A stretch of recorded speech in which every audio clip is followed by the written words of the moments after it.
Pierre Vernet pour ce brillant parcours. On est parti, on a posé le pied au Liban pour se retrouver après une longue pérégrination de nouveau en Syrie, ce que vous avez décrit comme l'œil du cyclone. Je voudrais faire une première observation, peut-être notamment pour les étudiants, pour mettre en perspective d'autres choses qui ont été dites dans d'autres conférences, combien on ne peut pas comprendre ce qui se passe dans cette région si on ne considère pas qu'au fond les choses se mettent en place 10 ans avant la fin de la guerre froide.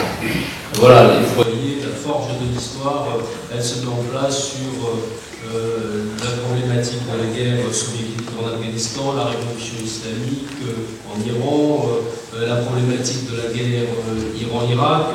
Vous avez cité les guerres au Liban, notamment en paix en Galilée, pour aboutir à ce conflit que nous considérons comme la première guerre du Golfe, mais qui va se situer dans une séquence de 3 guerres en Irak, celle contre l'Iran et les 2 suivantes. Et ce premier conflit, qui est à la fois emblématique de la fin de la guerre froide, avec notamment l'entrave russe ou soviétique qui laisse faire ce conflit, et qui est inaugural de notre XXe siècle, dans lequel la guerre conventionnelle est reconnue possible. Et la guerre du Golfe a été une très grande démonstration, d'une certaine manière, de ce que la guerre effectivement redevenait possible. Le deuxième point, je dirais, ça a été l'idée de ce recentrage, puisque vous avez évoqué le conflit israélo-palestinien, qui semble être un élément, en tout cas dans la région, de référence, sinon un conflit directeur de la guerre froide, ce que d'aucuns, avec raison, ont dit contestait, mais qui était bien un élément, un foyer important de la guerre froide. C'est ce décentrage qui se fait par la délocalisation ou la relocalisation du conflit israélo-palestinien au Liban, et puis ensuite, à travers ce que vous avez évoqué, les conflits en Irak, ou les problèmes confessionnels post-printemps arabe, le fait qu'effectivement, dans cette zone, Irak, Syrie, Liban, on est au cœur de toutes les décompositions, de toutes les recompositions sur des fractures confessionnelles, sur des fractures qui mettent aussi en cause les frontières héritées de la décolonisation, de la colonisation, et qu'aujourd'hui, on voit bien que tout se joue là, et dans une très grande confusion. Alors, pour nous aider, je ne sais pas si à y voir plus clair, peut-être à sortir de cette confusion ou à l'interpréter davantage, je donne la parole immédiatement à Jean-Paul. Bien, merci. Ben, moi, j'ai cette tâche un peu particulière de réagir à une heure d'exposé, et j'ai 2 solutions. Ou bien je prends tel ou tel aspect et puis je discute avec toi, ou bien je décide de prendre une approche un peu différente dans le quart d'heure, 10 minutes que j'ai. Je choisis la deuxième option. En reprenant quand même à la fin de ce que tu as dit, quand tu as parlé des vaincus d'histoire, quand tu as parlé des États-nations qui risquaient d'être en phase de décomposition, et je crois que c'est ça les clés, c'est ça les choses essentielles, vaincus d'histoire et États-nations en décomposition. Si je devais prendre une date pour reprendre le thème des logiques de guerre, je n'aurais pas choisi 1975, j'aurais choisi 1915. J'aurais choisi 1915 parce que c'est le moment clé du basculement de cette région. C'est le moment où on voit bien à quel point les problèmes de confessionnalisation sont déjà là. Et si je prends 1915, c'est notamment parce que c'est le point de départ, en avril 1915, du génocide arménien. Et quelques années plus tard, c'est l'échange de population entre les Grecs et les Turcs. Et c'est par conséquent, en fait, l'essentiel de la population chrétienne de Turquie qui est soit assassinée avec le génocide, soit contrainte de partir, avec en plus l'aval du droit international, puisque c'est organisé ensuite, d'abord par la guerre, évidemment, avec la prise de Smyrne en septembre 1922, mais aussi par une convention internationale qui prévoit l'échange de population au mois de janvier 1923. Donc j'aurais pris 1915. Et j'aurais pris 1915 pour revenir à tout ce qu'a dit Pierre. C'est pas pour le contredire, c'est juste pour donner un autre éclairage. Et j'aurais posé 3 questions. En 1915, la première question, c'est de quoi s'agit-il? Et je pense que c'est intéressant de s'interroger un peu en profondeur, même en quelques instants. De quoi s'agit-il en 1915, 1916, 1918? Il s'agit de quelque chose de tout à fait considérable. Il s'agit de transformer, de basculer d'un système impérial, l'Empire ottoman, en un système qui c'est un État. Et si on prend la question d'un point de vue théorique, c'est une chose, si on la prend d'un point de vue historique, c'en est une autre, mais point de vue théorique, juste en quelques mots, la notion d'empire, la notion d'État, c'est pas la même chose du tout, au moins sur deux points, en quelques secondes.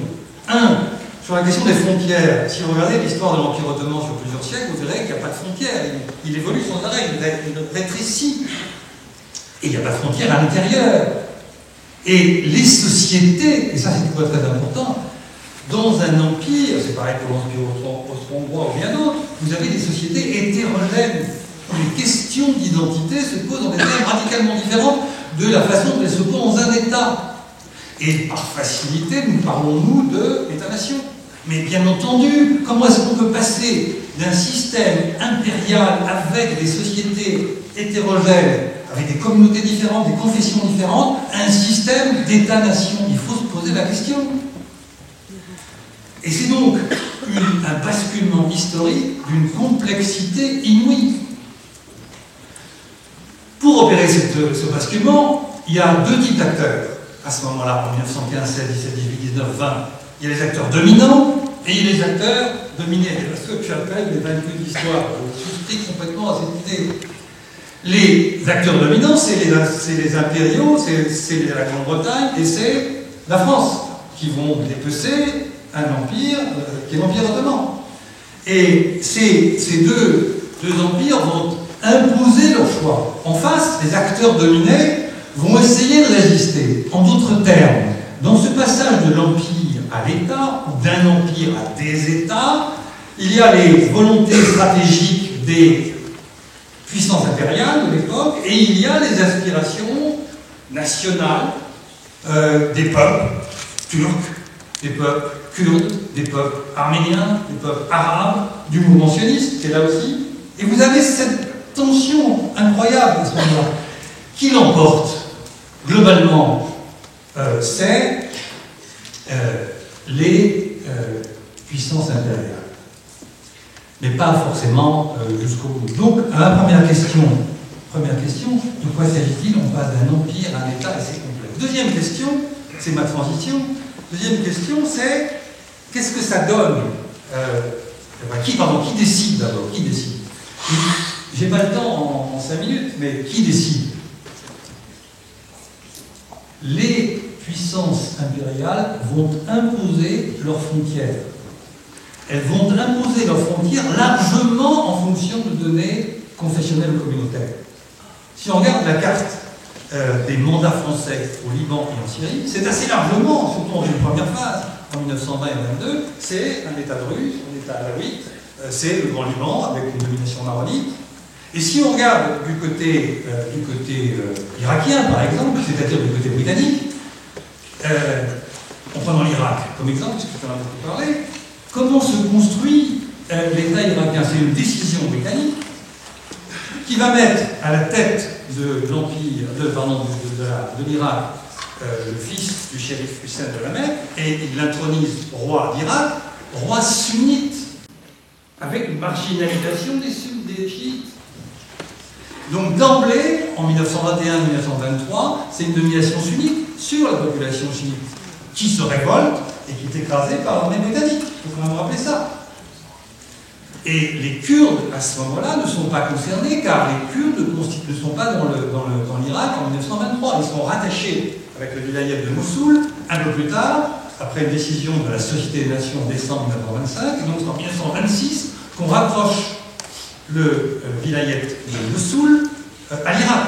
Ce qui fait que, comme dit Pierre-Jean Bizard, un très bon spécialiste de l'Irak, il dit qu'il y a une double équation.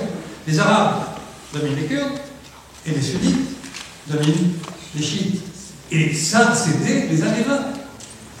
Nous avons des éléments comme ça, d'une communauté qui sont dans des frontières imposées par d'autres. Et je crois que c'est très important de voir que nous sommes dans des systèmes qu'on appelle des États, mais fondamentalement, c'est quoi en 1920? On va découper des territoires et on va sommer des populations qui ont une histoire complètement différente de vivre ensemble. Comment peut-on imaginer que tout d'un coup, comme ça, par un décret, et quand je dis un décret, c'est pas une formule, c'est le décret du général de Gouraud, le 1er septembre 1920, qui crée le Liban. Il crée le Liban, il crée un territoire libanais, il crée pas une nation libanaise. Il crée les différentes entités syriennes, il ne crée pas une Syrie. Quand on crée l'Irak, on ne crée pas une identité irakienne. Bref, au départ, je dis bien au départ, nous sommes dans une situation très particulière. Et ceux qui ont voulu résister, eh bien, en fait, ils ont été écrasés. Il y a eu une révolte chiite en Irak, il y a eu une révolte en Palestine, il y a eu une révolte en Syrie, la révolte russe. La seule révolte qui a réussi et qui a été vraiment, qui a permis de constituer un État-nation, et c'est là où il faut être clair sur les termes, c'est la Turquie. C'est-à-dire que quand le traité de Sèvres impose le démembrement de la Turquie, Kemal Atatürk s'y oppose, et il obtiendra, 3 ans plus tard, le traité de Lausanne, et la Turquie, telle qu'on la connaît aujourd'hui, autrement dit par la force des armes, les Turcs ont su résister à ce que voulaient les Alliés. Car si vous regardez la carte de la Turquie du traité de Sèvres, eh bien, il est clair que la Turquie aurait été réduite au cœur de ce qu'est actuellement la Turquie, autour d'Ankara, mais toute une série de régions lui échappaient complètement. À l'est, vous aviez un État arménien qui était prévu. Il y avait un État kurde qui était prévu. Il y avait un État des possessions grecques qui était prévu du côté de Smyrne. Bref, c'était dépecer la Turquie. Or, Kemal Atatürk a récusé tout ça par les armes et ça donne la Turquie contemporaine. Donc je crois qu'il faut bien comprendre quand je dis qui décide, ce sont les acteurs dominants, les grandes puissances, mais c'est aussi ceux qui ont été capables de résister à cette volonté impériale de découper les frontières. Et puis, ma troisième question, la première c'était de quoi s'agit-il, la deuxième question c'est qui décide, la troisième question c'est avec quel résultat. Avec quel résultat. Alors si je résumais de manière extrêmement schématique dans les 3 heures qui nous restent, je dirais on crée à ce moment-là des États sans nation et on laisse des nations sans État, étant entendu qu'il existe déjà des États-nations. Voilà les 3 points. On crée des États... Alors je vais commencer par le troisième, c'est plus facile. Il y a déjà des États-nations et ils ne sont pas concernés par tout ce que je viens de dire. Ils ne sont pas directement concernés par l'espace Sykes-Picot. L'Iran n'est pas concerné par Sykes-Picot. L'Égypte n'est pas concernée par Sykes-Picot. La Turquie l'aime, on a vu sa réaction. L'Arabie saoudite n'est pas concernée par Sykes-Picot, en tout cas pas directement. Donc quand on parle du Moyen-Orient, il faut bien distinguer ceux qui étaient déjà à l'époque des États-nations de cet ensemble que je vais appeler par simplicité l'État, enfin l'espace Sykes-Picot, où là on est dans ces contradictions. Donc, États-nations, il y en avait déjà depuis longtemps. L'Égypte est un exemple problématique, l'Iran aussi, évidemment. Ensuite, on crée des États sans nation.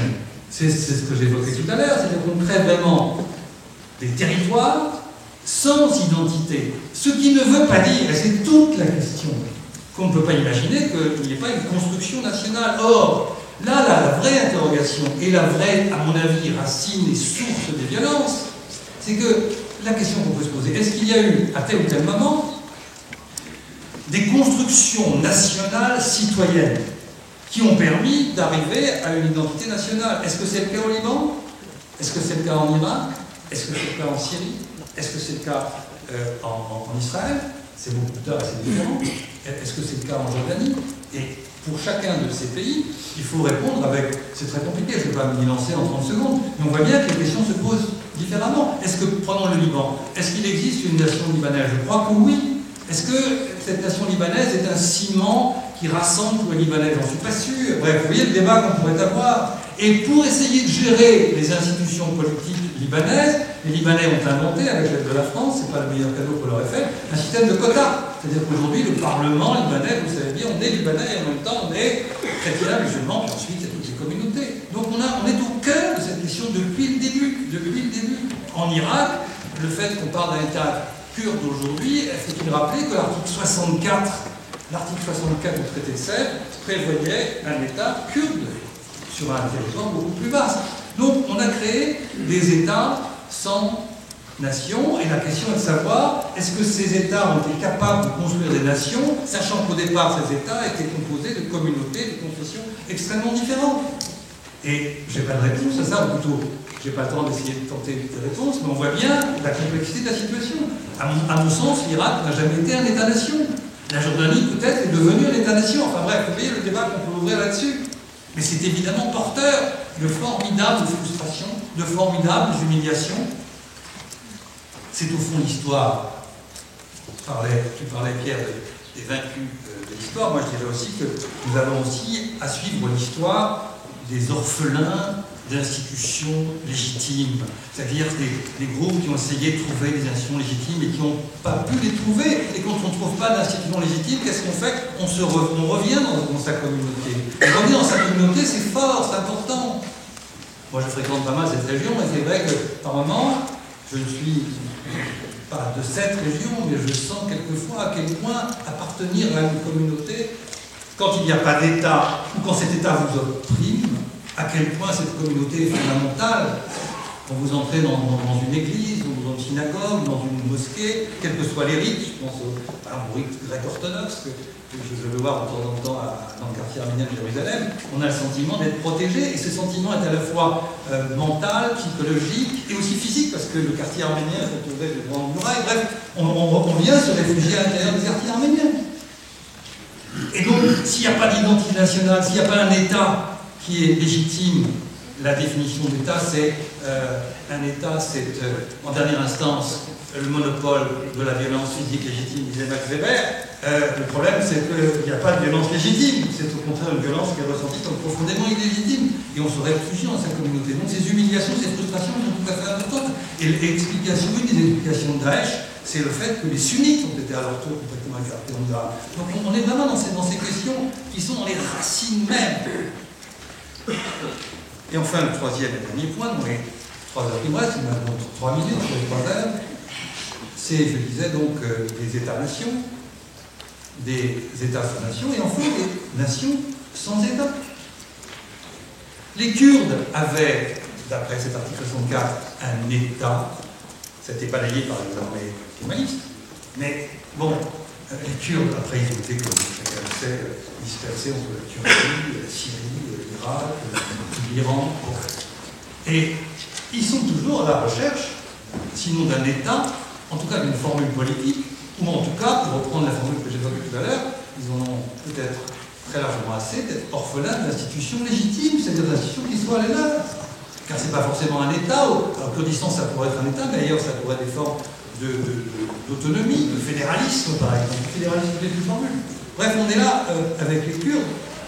Les Arméniens sont aussi une nation qu'on a oubliée. Ils se sont rétrécis dans la République d'Erevan, mais leurs revendications en 1919 étaient bien plus considérables. Bien plus considérables. Et les frontières ont été dessinées par qui? Par le président Wilson, président américain au moment de la conférence de la paix. Sauf voilà, Wilson est rentré aux États-Unis et les troupes kémalistes ont été complètement broyées avec l'aide des soviétiques. On a pris entre les feux et les Arméniens sont retrouvés avec parfois rien. Avec en plus le drame, la tragédie absolue qui représente le génocide de 1915. Donc les Kurdes, les Arméniens et puis bien entendu les Palestiniens. Les Palestiniens en 1929, en 1936, en 1900, etc., jusqu'en 1999, qu'est-ce qu'ils demandent depuis cette époque? Un État. Et en face, et de plus en plus. Donc d'emblée, en 1921-1923, c'est une domination sunnite sur la population chiite, qui se révolte et qui est écrasée par l'armée britannique. Il faut quand même rappeler ça.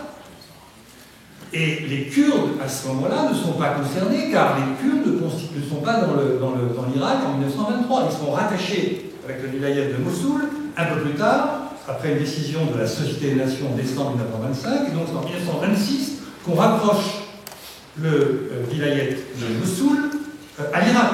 Ce qui fait que, comme dit Pierre-Jean Bizarre, un très bon spécialiste de l'Irak, il dit qu'il y a une double équation. Les Arabes dominent les Kurdes, et les Sunnites dominent les Chiites. Et ça, c'était les années 20. Nous avons donc des éléments comme ça, nous avons les éléments d'une communauté qui sont dans des frontières imposées par d'autres. Et je crois que c'est très important de voir que nous sommes dans des systèmes qu'on appelle des États, mais fondamentalement, c'est quoi en 1920? On va découper des territoires et on va sommer des populations qui ont une histoire complètement différente de vivre ensemble. Comment peut-on imaginer que tout d'un coup, comme ça, par un décret, et quand je dis un décret, ce n'est pas une formule, c'est le décret du général Gouraud, le 1er septembre 1920, qui crée le Liban. Il crée le Liban, oui, il crée un territoire libanais, mais il ne crée pas une nation libanaise. Il crée les différentes entités syriennes, il ne crée pas une Syrie. Quand on crée l'Irak, on ne crée pas une identité irakienne. Bref, au départ, je dis bien au départ, nous sommes dans une situation très particulière. Et ceux qui ont voulu résister, eh bien, en fait, ils ont été écrasés. Il y a eu une révolte chiite en Irak, il y a eu une révolte en Palestine, il y a eu une révolte en Syrie, la révolte russe. La seule révolte qui a réussi et qui a été vraiment, qui a permis de concilier la puissance par rapport aux puissances extérieures, si vous prenez ce qu'évoquait Pierre tout à l'heure, la première guerre du Golfe en 1991, l'Union soviétique est totalement marginalisée, d'autant plus marginalisée qu'en décembre de cette même année, elle implose, elle disparaît. En 2003, au moment de l'agression américaine contre l'Irak, la Russie a la guerre de moyens de s'y opposer. Aujourd'hui, c'est évidemment la Russie qui tient les choses en main. Et nous sommes dans une dialectique très classique, qui est que cette capacité d'intervenir sur le plan militaire, eh bien, elle a évidemment des effets majeurs du point de vue diplomatique. C'est-à-dire que c'est la dialectique, vous savez, du soldat et du diplomate, comme disait Raymond Aron, c'est-à-dire que, voilà, pour pouvoir s'imposer quand on est un diplomate, il faut avoir un rapport de force, sinon on ne vous écoute pas. Donc je pense que ce qui se passe là est tout à fait important dans le renversement d'un rapport de force au niveau régional. Deuxième remarque, c'est que vous parlez d'occidentaux, moi je crois que ce n'est pas simplement au niveau du Moyen-Orient que ça se fait en ce moment, c'est quelque chose de beaucoup plus global. Nous sommes dans une sphère de réflexion stratégique.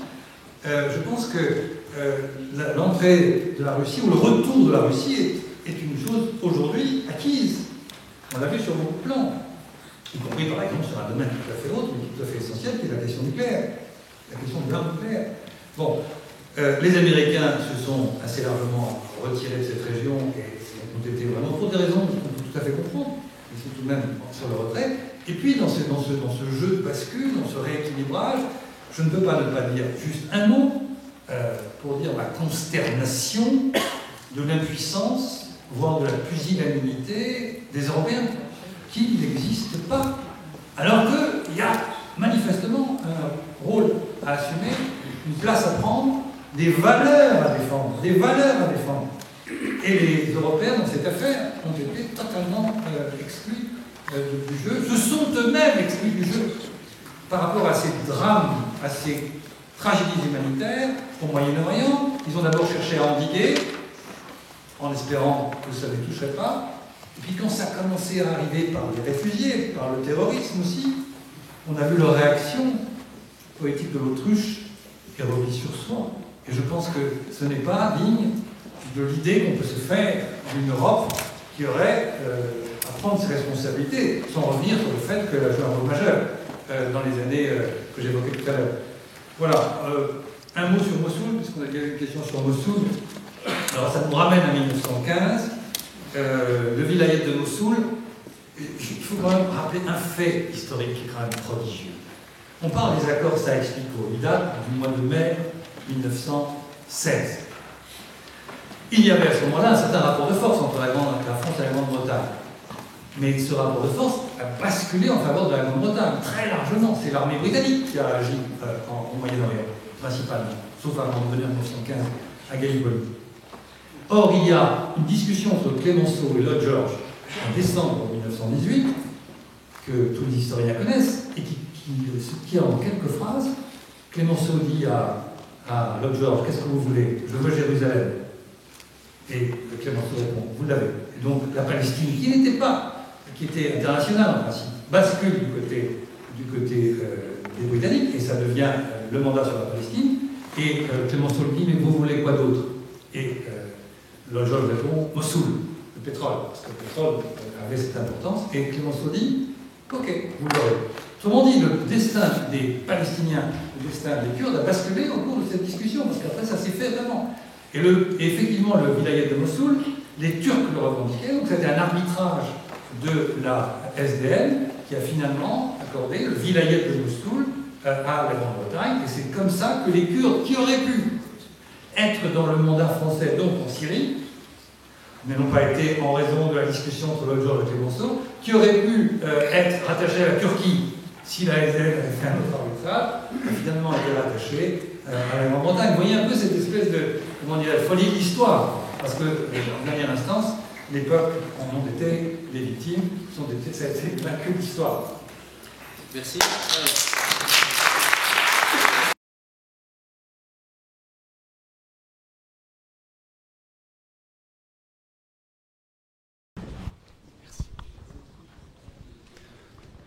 Bonsoir. Un gouvernement d'union nationale qui pourrait marquer la fin du conflit vient d'être formé en Libye. Il pourrait ainsi combattre Daesh plus efficacement, mais pensez-vous que ce type de solution soit envisageable en Syrie? Merci, on va prendre 2 autres questions, puis après on répondra, je vous en prie. Ça tombe bien, vous t'inquiétez. Bonsoir. Vous avez parlé de tous les acteurs qui interviennent en Syrie et en Irak et du relatif retrait des Occidentaux au profit des puissances régionales. Et justement, pensez-vous qu'il soit possible aujourd'hui de trouver une solution durable à ce conflit sans les Occidentaux? Merci. Alors une troisième question dans la salle. Alors, on viendra pour me passer le micro, peut-être dans la salle, quelqu'un d'autre, dans le deuxième jeu de questions. Là devant, monsieur, je vous en prie. Voilà, et pendant ce temps-là, allez porter le micro là-haut. Je vous prendrai après, je vous ai vu. Bonsoir. La guerre de 14 va-t-elle bientôt finir? J'avais écrit ça en 86, donc je suis tout à fait d'accord qu'il faut vraiment remonter, même brièvement et synthétiquement, comme l'a fait M. Chalunolot, pour comprendre l'histoire moderne du Proche-Orient et les conflits. Je pense qu'il y a quand même en Irak, il faut rappeler que tous les traités ont été... les Irakiens, les parlementaires irakiens et les autorités ont dit qu'ils allaient refuser tout accord avec l'Angleterre, tout traité, et les Anglais n'arrêtaient pas d'en proposer, si le vilayet de Mossoul était détaché de l'Irak, royaliste, enfin, puisque la Turquie le revendiquait, ça fait partie du pacte de Sivas, du pacte national de vous avez encouragé à la synthèse, alors est-ce que vous pourriez poser votre question? Bon. Non, mais pour dire déjà, je pense qu'il y a quand même des États-nations qui se sont forgés en Irak à travers beaucoup d'événements. Voilà. Et en revanche aussi, rien n'a été cité sur la volonté du Likoud ancienne déjà du temps de Begin de diviser toute la région en États, en régions ethniquement ou religieusement homogènes dans l'intérêt d'Israël, comme ça a été cité, écrit en 82 déjà, et rappelé d'ailleurs par une publication.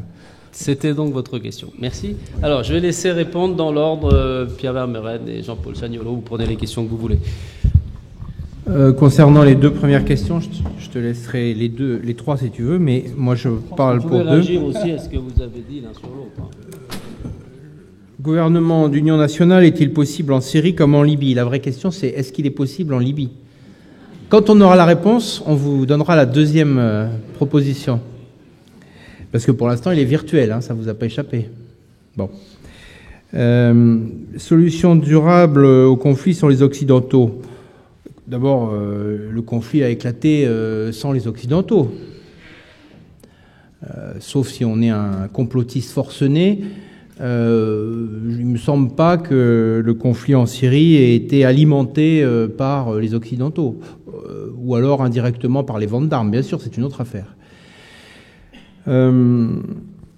Donc on peut imaginer parfaitement que ce qui est en train de se passer, si on continue à tracer les lignes, que sont en train de faire les Russes et les Iraniens, si ce n'est essayer d'écraser l'adversaire par la force. Et donc d'imposer leur solution. Mais ils ne vont pas demander la permission des Américains et des Français et de je ne sais qui, des Britanniques. Donc on peut l'imaginer, puisque vous parlez d'imagination.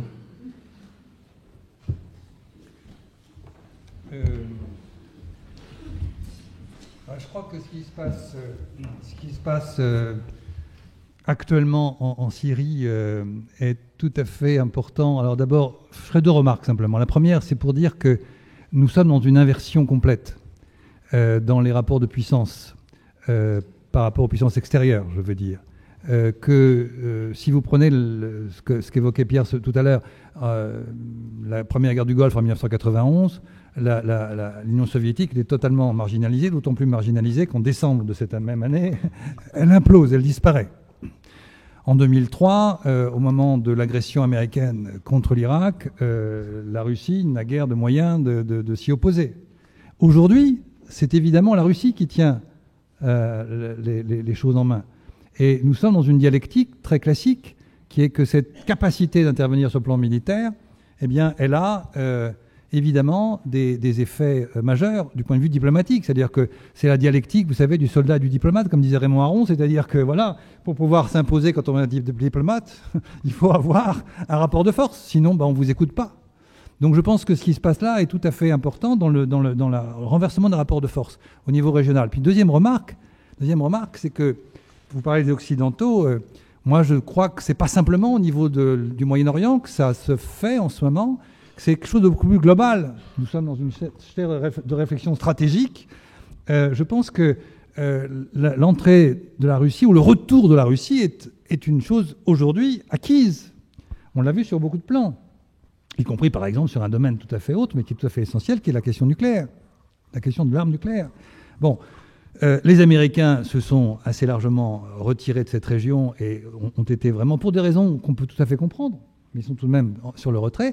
Et puis dans ce jeu de bascule, dans ce rééquilibrage, je ne peux pas ne pas dire juste un mot pour dire ma consternation de l'impuissance, voire de la pusillanimité des Européens, qui n'existent pas. Alors qu'il y a manifestement un rôle à assumer, une place à prendre, des valeurs à défendre, Et les Européens, dans cette affaire, ont été totalement exclus du jeu, se sont eux-mêmes exclus du jeu. Par rapport à ces drames, à ces tragédies humanitaires au Moyen-Orient, ils ont d'abord cherché à endiguer, en espérant que ça ne les toucherait pas. Et puis quand ça a commencé à arriver par les réfugiés, par le terrorisme aussi, on a vu leur réaction politique de l'autruche et repli sur soi. Et je pense que ce n'est pas digne de l'idée qu'on peut se faire d'une Europe qui aurait à prendre ses responsabilités, sans revenir sur le fait qu'elle a joué un rôle majeur dans les années que j'évoquais tout à l'heure. Voilà, un mot sur Mossoul, puisqu'il y a eu une question sur Mossoul. Alors ça nous ramène à 1915, le vilayet de Mossoul. Il faut quand même rappeler un fait historique qui est quand même prodigieux. On parle des accords Sykes-Picot, ils datent du mois de mai 1916. Il y avait à ce moment-là un certain rapport de force entre la France et la Grande-Bretagne. Mais ce rapport de force a basculé en faveur de la Grande-Bretagne, très largement. C'est l'armée britannique qui a agi au Moyen-Orient, principalement, sauf à un moment donné en 1915 à Gallipoli. Or, il y a une discussion entre Clemenceau et Lloyd George en décembre 1918, que tous les historiens connaissent, et qui se tient en quelques phrases. Clemenceau dit à Lloyd George, qu'est-ce que vous voulez? Je veux Jérusalem. Et Clemenceau répond, vous l'avez. Et donc la Palestine, qui était internationale en principe, bascule du côté des Britanniques, et ça devient le mandat sur la Palestine. Et Clemenceau lui dit, mais vous voulez quoi d'autre? Et Lloyd George répond, Mossoul, le pétrole, parce que le pétrole avait cette importance. Et Clemenceau dit, ok, vous l'aurez. Autrement dit, le destin des Palestiniens, le destin des Kurdes a basculé au cours de cette discussion, parce qu'après ça s'est fait vraiment. Et effectivement, le vilayet de Mossoul, les Turcs le revendiquaient, donc c'était un arbitrage de la SDN qui a finalement accordé le vilayet de Mossoul à la Grande-Bretagne, et c'est comme ça que les Kurdes, qui auraient pu être dans le mandat français, donc en Syrie, ne l'ont pas été en raison de la discussion entre Lloyd George et Clemenceau, qui auraient pu être rattachés à la Turquie si la SDN avait fait un autre arbitrage, a finalement été rattaché à la Grande-Bretagne. Vous voyez un peu cette espèce de, comment dirais-je, folie de l'histoire, quoi. Parce que, en dernière instance, les peuples en ont été les victimes, ça a été les vaincus de l'histoire. Merci. Alors, on va prendre les questions là-haut. Je vous en prie, allez-y. Bonjour. En 2011, la Turquie semblait engagée dans un processus de paix avec les Kurdes sur son territoire après plusieurs décennies d'insurrections sanglantes. Processus de paix qui récemment a complètement échoué et est reparti du fait de ce qui se passe actuellement en Syrie dans un conflit sanglant.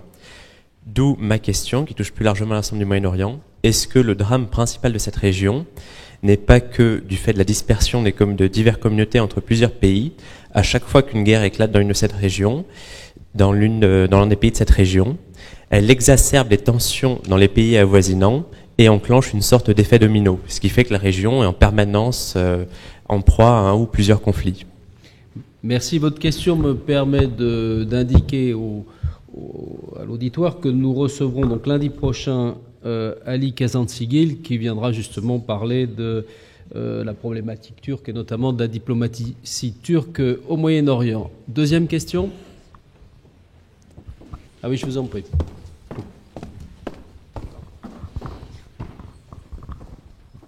Bonsoir.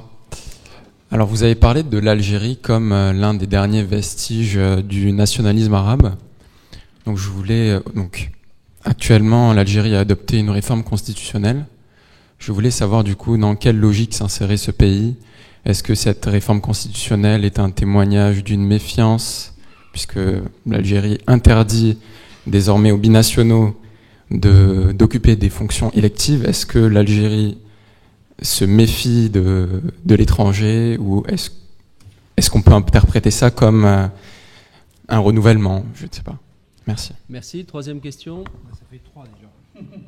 Oui, lui est seul, mais vous avez synthétisé dans les réponses. Alors, troisième, monsieur, je vous en prie.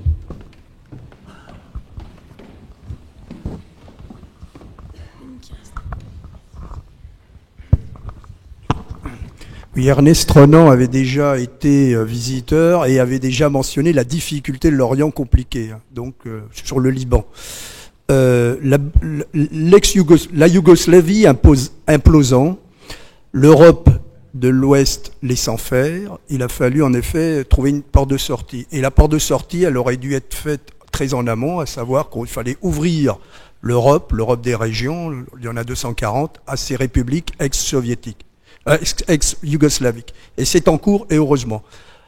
Est-ce que vous pensez que le dialogue euro-méditerranéen, qui a été limité par le fait déjà qu'on a bloqué l'entrée de la Turquie, qui est quand même un acte de rejet, ne permettrait pas de dépasser, comme ça a été fait pour l'ex-Yougoslavie, que ce dialogue euro-méditerranéen qui serait à élaborer dans une chambre parlementaire, interparlementaire, permettrait d'offrir à ces pays une sortie démocratique pour sortir de ces logiques de guerre. Oui, question compliquée. Vous savez, l'Europe est faible. L'Europe, justement, pour les Balkans, était, je pense, à l'échelle historique. Et c'est d'ailleurs pour ça que ces conflits, auxquels elle a contribué en partie à régler, ont trouvé enfin l'issue politique, qui était la perspective européenne. On ne peut pas assurer la perspective européenne à l'ensemble des pays de la planète, mais c'est une question, et vous voyez bien qu'aujourd'hui, dans la faiblesse de l'Europe qui était constatée, donc elle ne peut pas être une réponse en soi. Les réponses se construisent politiquement. Alors. La première question, c'était sur la Turquie et les Kurdes et l'effet domino. Écoutez, il n'y a pas de réponse à votre question. Simplement, si vous réfléchissez à l'affichage qui a été celui des Occidentaux, puisque l'expression a été employée, lors des guerres de Yougoslavie. On peut penser que ce qui se passait dans les Balkans, a fortiori dans le nord des Balkans, c'était quand même davantage les affaires des Européens que ce qui se passe peut-être au Moyen-Orient, a fortiori sur les rivages de l'océan Indien. Or, en Bosnie a été privilégié le système de la coexistence. Je me rappelle très bien de la lutte contre le nettoyage ethnique, contre la purification ethnique, on disait à l'époque. On voulait, moi je n'y étais pour rien, ni vous non plus certainement, mais enfin disons que le discours dominant c'était celui de la coexistence nécessaire entre des identités, etc., etc. Quelques années plus tard, 3 ans plus tard, au Kosovo, on a décidé qu'il fallait tirer une ligne entre les peuples. Alors cette fois-ci, c'est les Américains. Voilà, donc la dialectique, c'est toujours la même. C'est soit on rend une population nationale, donc on lui tape sur la tête à coups de bâton jusqu'à ce qu'elle apprenne la même langue, comme a su bien le faire la France, ou alors on met les gens dehors, comme l'a fait Atatürk, ou alors on les liquide, ou alors on fait des petits... Bon, donc si vous voulez, si vous arrivez à trouver une cohérence dans la ligne qui est celle des grandes puissances ou de la politique onusienne ou de la politique européenne vis-à-vis de cette question, je serais très heureux de l'entendre. Donc pourquoi voulez-vous que le Moyen-Orient se conforme à un modèle qui n'existe pas? Donc c'est le plus fort qui impose sa volonté. C'est assez triste, mais... Alors l'Algérie, c'est hors jeu parce que je l'ai cité, mais si vous voulez, on peut en parler pendant 2 heures, mais je ne pense absolument pas... Vous avez raccroché la réforme de la Constitution avec la question de la nationalité ou de la suppression des droits à la fonction publique des binationaux. Je pense que c'est un régime qui est très fragile pour des raisons internes et des raisons économiques, qui essaye de parer un certain nombre de menaces, qui fait un peu de nationalisme pour essayer de maintenir le drapeau. Et donc la question des binationaux, elle est typique. Hein. Les binationaux, ils ont fait débat aussi en Tunisie, il n'y a pas qu'en Algérie. Est-ce que c'est légitime qu'un Français de Dunkerque devienne sénateur ou député au Parlement de Tunis ou d'Alger? C'est une vraie question. Donc un peu de surenchère nationaliste, mais après, on en parlera une autre fois si vous voulez, parce que c'est trop compliqué. Et voilà, quant au dialogue méditerranéen, je pense que tu as bien répondu. Qu'a fait l'Europe, hein? Qu'est-ce qu'elle a fait? Moi, je pense que si des décisions, un affichage clair avait été pris au moment de la Yougoslavie, on pourrait avoir une parole. Mais aujourd'hui, on a quelle parole? À partir du moment où on a fait tout et son contraire dans les Balkans. Moi, je suis sceptique. D'ailleurs, on n'y est pas comme ça, on est tranquille. Monsieur Chagnot. Sur la première question, sur l'effet domino, je crois qu'il suffit de regarder une carte non pas de l'ensemble du Moyen-Orient, encore que, mais de cet espace Sykes-Picot, et voir la diversité, la richesse des sociétés sur le plan communautaire, linguistique, confessionnel, pour comprendre à quel point, bien entendu, il y a des liens qui sont bien au-delà des frontières, puisque ces frontières ont été tout à fait arbitraires, et donc ce qui se passe à tel ou tel endroit a évidemment des répercussions, d'autant que les mémoires de beaucoup de ces communautés, de ces peuples, sont marquées par des tragédies, par des humiliations aussi, beaucoup d'humiliations. Or, on ne veut pas voir à quel point les humiliations sont un facteur majeur de résistance, de résilience et finalement de violence. L'humiliation est au cœur de ça. Quand vous avez votre histoire ainsi fracturée, ainsi piétinée par de si multiples humiliations, il est bien évident que vous les portez en vous-même pour continuer et pour essayer de faire quelque chose. Donc bien sûr, l'effet domino au Proche-Orient, plus qu'ailleurs sans doute, fonctionne. Et puis là, sur la question, l'Algérie, tu as répondu. Sur l'Euromed, l'Euromed, c'est un concept qui a voulu avoir en 1995 une vague réalité, et ça a été en fait englouti par les arrière-pensées des uns et des autres, par l'absence de volonté des uns et des autres pour en faire quelque chose. Donc en fait, avant même de parler de dialogue Euromed, encore faudrait-il qu'il y ait une Europe qui se mette à penser, son avenir. Et juste un mot qui, moi, me touche beaucoup, c'est le fait que c'est facile, comme universitaire, de faire des critiques, évidemment, mais ce qui est quand même frappant, c'est que nos hommes politiques, en France et ailleurs, enfin je pense d'abord aux Français, ont par rapport à ces questions une vision qu'on peut comprendre, qui est liée à leur avenir politique, qui est liée à la temporalité dans laquelle ils se trouvent et qui est scandée par des séquences électorales. Alors que les questions dont nous parlons, ce sont des questions de long terme et qu'il faudrait avoir quelquefois une vision. Et ça, je crains que ça manque beaucoup. Un mot sur sur l'humiliation et son rôle dans l'histoire. Je vous renvoie à Marc Ferraud, qui a écrit un très beau livre il y a quelques années là-dessus. Magnifique livre, qui dit bien que c'est vraiment un moteur fondamentale de l'histoire, et il prend des exemples dans le temps contemporain. Et c'est ça la tragédie du Moyen-Orient, c'est que même quand la guerre de Syrie va se prendre fin, parce qu'elle prendra fin, vous avez fabriqué des générations d'enfants dont les parents ou les frères ont été décapités ou déchiquetés sous leurs yeux. Vous fabriquez de l'humiliation pour un demi-siècle.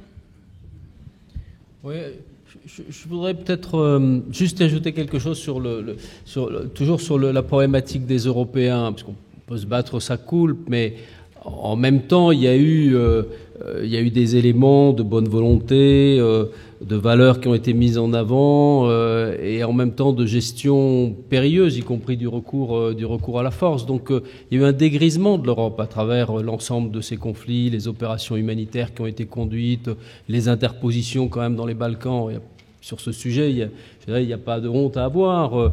Le vote par les Nations Unies de la résolution 1973 de protection des populations, c'est une percée du droit international poussée par les Européens. Alors après, il y a eu le retour de ces conflits, parce que effectivement, d'abord, les conflits ne préparent pas forcément les solutions politiques, et puis la manière dont on conduit ces conflits ne nous permettent pas non plus de réaliser par la force des issues que d'autres recherchent. On ne combat pas pas tout à fait pareil quand c'est la France ou le Royaume-Uni ou l'Allemagne qui interviennent dans les Balkans ou la Russie ou d'autres pays. Donc ce dégrisement sur je dirais, les limites de l'action militaire, on le sent aujourd'hui. Et il est aussi une entrave au réengagement politique dans ces situations extrêmement compliquées. Et les opinions publiques elles-mêmes le signalent. Donc l'Europe, elle est trop faible pour peser comme puissance diplomatique pour imposer des solutions. D'abord, à quel titre elle les imposerait? Elle essaye plutôt d'aider ou de contribuer à ce que les acteurs eux-mêmes, le gouvernement d'union nationale en Libye et d'autres, les solutions, elles ne peuvent venir que de l'intérieur de ces sociétés. On ne peut pas à la fois prétendre vouloir imposer des choses qui dégénéreraient autrement. Et donc, c'est effectivement extrêmement compliqué. Voilà, donc on est autant les otages de notre faiblesse sans doute aujourd'hui qu'on a été les otages de notre force, notre puissance autrefois. Mais c'est parce qu'on a aussi médité les conséquences de cette puissance, ses échecs, ses dangers, qu'on a du mal à reconstruire autre chose, et qu'on voit toutes les limites de ce qu'on croyait, notamment après la guerre froide, d'une simple diplomatie, d'influence, qui ne prévoirait ni sanction, ni coercition. Et donc, voilà, c'est juste peut-être pour nuancer dans ce tribunal de l'histoire les responsabilités des uns et des autres, notamment dans cette région. Si vous me permettez, je voudrais nuancer votre nuance. Oui. C'est que d'abord il faudrait distinguer les Européens en tant que pays pris individuellement, la France, la Grande-Bretagne, l'Allemagne, etc. La France, à mon avis, fait ce qu'elle peut, souvent isolée dans des situations très particulières, et puis l'Union européenne. Et quand je dis qu'il y a pusillanimité, je parle de l'Union européenne, donc finalement la résultante de l'ensemble. Parce que tout de même, avoir décidé, enfin c'est le vieux débat qui remonte au début des années 2000, une Europe espace ou une Europe puissance, on a vraiment choisi l'Europe espace. Et aujourd'hui, on a évidemment accueilli à partir de 2005, pour de bonnes raisons, mais pas au bon moment sans doute, des États qui sont venus quelque part de diluer notre capacité à agir dès lors qu'on n'avait pas d'institutions solides. Il y a une contradiction évidente. Aujourd'hui, on est dans une Europe espace à 28, bientôt un peu plus, j'en sais rien, je ne sais même plus compter. Mais enfin, la réalité, c'est que nous n'avons plus cette volonté commune de peser, non pas d'imposer, mais de peser, et la nuance est importante, sur le monde qui est en train de changer. Et par conséquent, dans les années qui viennent, moi, dans 10 ans d'ici, je suis extrêmement inquiet du rôle, non pas pour le plaisir d'avoir un rôle, mais pour les valeurs que nous portons. On ne sera pas capable de peser si on continue dans cette déliquescence. Même si tel ou tel acteur européen, la France notamment, essaie de tenir son rôle ou son rang. Voilà ma nuance. Alors on se rejoint dans la nuance de la nuance. D'autres questions? Le dernier cycle de questions, brièvement. Monsieur, je vous en prie, un étudiant quand même qui n'aurait pas oublié. Là, il y en a un, monsieur. Vous avez une question? Alors, les étudiants ont beaucoup vieilli, mais c'est pas parce que vous... Oui, exactement. Il n'y a pas d'âge pour poser des questions, ça c'est sûr. Pour être étudiant.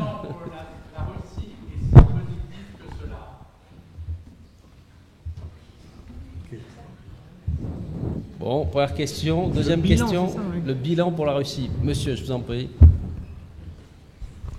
Oui, une question toute simple. Comment appliquez-vous la dialectique État-nation au cas de la Libye? Merci. Troisième question et la dernière. C'est pour toi. Alors, monsieur.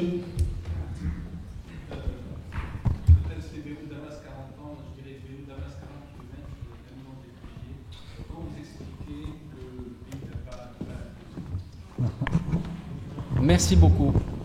Tout le monde a entendu. Alors, qui répond et dans quel ordre? Alors, répétez votre question, on vous presse le micro et toute la salle a envie de vous entendre. Donc, Beyrouth-Damas, 40 km, 1 million de réfugiés et d'autres problèmes partout. Daesh aux frontières et autres au sud. Comment vous expliquez que le pays n'est pas implosé?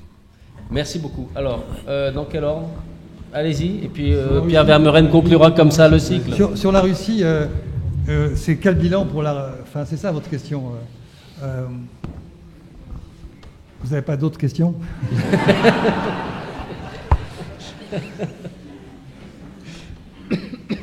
Je pense que dans cette dialectique qui est entreprise par Poutine depuis pas mal d'années et focalisée sur le Moyen-Orient pour les raisons qu'on a plus ou moins évoquées tout à l'heure, je pense que cette dialectique va continuer et qu'il n'y a pas en face un équilibre de force, et les relations internationales sans équilibre de force, ça conduit souvent à des désastres. Mais en même temps, je vous rejoins parce qu'il y avait de l'implicite dans votre question, et quelque part, oui, la Russie va peut-être l'emporter, politiquement, diplomatiquement, j'en sais rien, mais pourquoi? Pour régner sur des cendres, et c'est ça que je vois, moi, c'est sur des cendres. Car quand on voit les villes qui sont libérées, qu'est-ce qu'il en reste? Rien. Et il est évident que les millions de réfugiés syriens vont parvenir sous le régime de Bachar. Donc en fait, c'est une victoire qui n'en est pas une à mes yeux, bien entendu. À supposer que la volonté de Poutine soit de reconstruire une Syrie joyeuse et nationale, alors que son but, il est d'apparaître comme la nouvelle grande puissance capable d'imposer son ordre au Moyen-Orient. Il ne faut pas oublier que la Russie, quand on disait la base de Tartous il y a 5 ans, ça faisait rire tout le monde. Et que maintenant c'est devenu la porte d'entrée par laquelle peut-être un pays extérieur à la scène du Moyen-Orient va imposer sa volonté. Donc je crois qu'ils sont très fiers de montrer à un certain nombre de peuples qu'ils sont capables de tenir la dragée haute. De ce point de vue-là, c'est une victoire. Et bien sûr aussi de reconstituer des alliances et des réseaux de guerre froide qu'on croyait disparus. On a parlé de l'Iran, on a parlé d'un certain nombre de pays qui ont eux-mêmes Damas, Alger, Moscou, Téhéran, ça paraissait un peu ringard, mais manifestement en Méditerranée, ça ne l'est pas tant que ça. Donc de ce point de vue-là, c'est positif. Du point de vue des villes syriennes, c'est sûr que... Mais je ne sais pas si la Tchétchénie, elle a été reprise et rasée, et bon, voilà.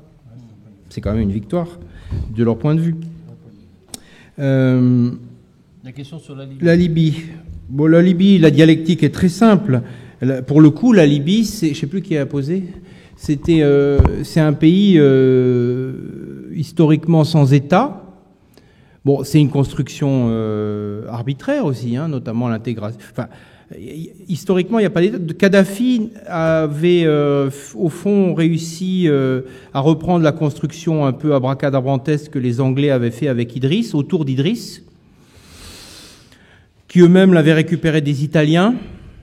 On ne peut pas dire qu'ils l'avaient récupéré des Ottomans eux-mêmes, puisque au fond, il y avait une petite bande littorale qui était autonome, et le Sahara a échappé complètement, le Fezzan, tout ça, ça a été agrégé arbitrairement et artificiellement par la suite. Donc au fond, c'est un bon exemple de est-ce qu'il y a une nation et est-ce qu'il y a un État? Il n'y a peut-être aucun des deux. Enfin, il y a un peuple qui peut-être à un certain moment a pu se reconnaître dans la vindicte et l'action internationale de Kadhafi et du nationalisme arabe. puisqu'au fond, ils se sont fait respecter et craindre des Égyptiens, des Tunisiens, ils ont réussi à imposer un certain ordre. Peut-être que ça a créé une certaine conscience nationale, mais en même temps, Kadhafi a tout fait pour que cette conscience nationale reste très faible en alimentant les tribus, les chefs de tribus, les pouvoirs locaux. Donc lui-même, il n'a pas voulu et il a tout fait pour que ça ne devienne pas un État. Et quand il est parti, eh bien, qu'est-ce qui reste ? Il reste peut-être un énorme magot pétrolier, puisque c'est apparemment ce sont les premières ressources pétro-gazières d'Afrique qui se trouvent dans ce pays. Donc peut-être que ça peut être fédérateur, parce que les Libyens, ils ont été habitués à un niveau de vie relativement élevé par rapport à leurs voisins, et au fond, ils se sont habitués à avoir une certaine politique de puissance, et c'est peut-être ça qui va pouvoir recréer, mais bon, dans un cadre fédéral ou autre, je ne sais pas. Donc la dialectique, c'est qu'il n'y a pas d'État et qu'il est à construire. Mais comment on fait un État, ça ? Voilà, je ne sais plus, il y avait une dernière chose. Il y avait la question sur le Liban. Pourquoi se fait-il que le Liban, après tous ces coups extérieurs, c'est dans la série des questions. Voilà, pourquoi dans la série des questions faciles. Je crois que la première remarque que je ferais, c'est que le Liban n'a pas vraiment d'État, en tout cas un État faible, et que c'est vrai que c'est une société qui s'invente et se réinvente tous les jours. Moi, je suis frappé de voir, c'est un pays que je connais un petit peu, j'y vais souvent, et le dynamisme de sa société et sa pluralité dans la société civile. Il y a beaucoup d'ONG qui sont quelquefois communautaires, mais quelquefois elles ne sont pas communautaires. Elles ont une capacité de résilience et d'initiative qui est tout de même assez extraordinaire. Alors peut-être que c'est ça la raison, c'est qu'il y a une vraie société civile qui est capable d'absorber, sauf qu'elle absorbe aujourd'hui quelque chose d'absolument considérable. Et que, bon, il faut aussi ne pas oublier qu'il y a des liens très étroits entre ces familles. Liban, Syrie, on en revient à 1915. Après tout, une bonne partie des Libanais ont de la famille en Syrie et inversement. Donc il y a aussi cette dimension qui est importante. Mais je crois vraiment que le fait que ces sociétés, je dis sociétés au pluriel, parce qu'il y a à la fois la société civile libanaise et puis il y a des sociétés un peu communautaires, ont une formidable capacité d'organisation, alors que c'est peut-être là la raison. Mais je suis quand même inquiet pour ce pays, parce que aujourd'hui, il supporte quelque chose de tragique. On en est à plus de 2 millions de réfugiés, ou 1,5 million. 1 million de réfugiés pour une population qui est de l'ordre de, admettons, 4 millions. Donc on est pratiquement dans un rapport de presque 1 sur 2. Alors quand on pense à la France, qui en est à quelques centaines, sans commentaire. Peut-être que le Liban aussi, c'est un territoire important pour un certain nombre de puissants du Moyen-Orient qui n'ont pas envie d'y porter la guerre parce qu'ils y ont des intérêts, parce que c'est un lieu peut-être de ressourcement à divers titres, parce que si vous cassez tout, le Moyen-Orient, c'est fini. Enfin, je veux dire, on peut tout raser, l'Irak, la Syrie. La question que vous posez, elle vaut peut-être aussi, je ne sais pas, pour la Jordanie, parce que la Jordanie aussi, apparemment, c'est extrêmement fragile. Elle a aussi beaucoup de réfugiés, je pense. C'est une société quand même complexe entre les Palestiniens, les Jordaniens, etc. Donc, et ça tient aussi. Donc ça veut dire que peut-être que les Saoudiens et un certain nombre de puissances, et peut-être Israël aussi, et peut-être d'autres, veillent aussi à... parce que la guerre, ça s'alimente. Ça s'alimente. En Syrie, elle a quand même... Moi, je me rappelle, on avait fait ici des conférences sur le printemps arabe. C'était la deuxième partie de l'année 2011 et premier semestre 2012. On avait fait intervenir, on avait invité des universitaires du Moyen-Orient. Et ça m'avait frappé à l'époque. Ça devait être vers novembre 2011. Et il disait que les armes... Il disait les 6 frontières de la Syrie sont actuellement alimentées en armes. Apparemment, il disait ça arrive de partout. Donc la guerre, elle a été financée de l'extérieur. Elle a été peut-être que ce n'est pas arrivé au Liban, ou peut-être que le Hezbollah aussi, lui aussi, et l'Iran n'ont pas envie et peut-être contrôle, je ne sais pas. Mais peut-être qu'il est protégé. Pour une fois, il a des bonnes fées, peut-être. Merci beaucoup, merci à tous les deux, Jean-Paul Chagnolion, Pierre Vermeyren.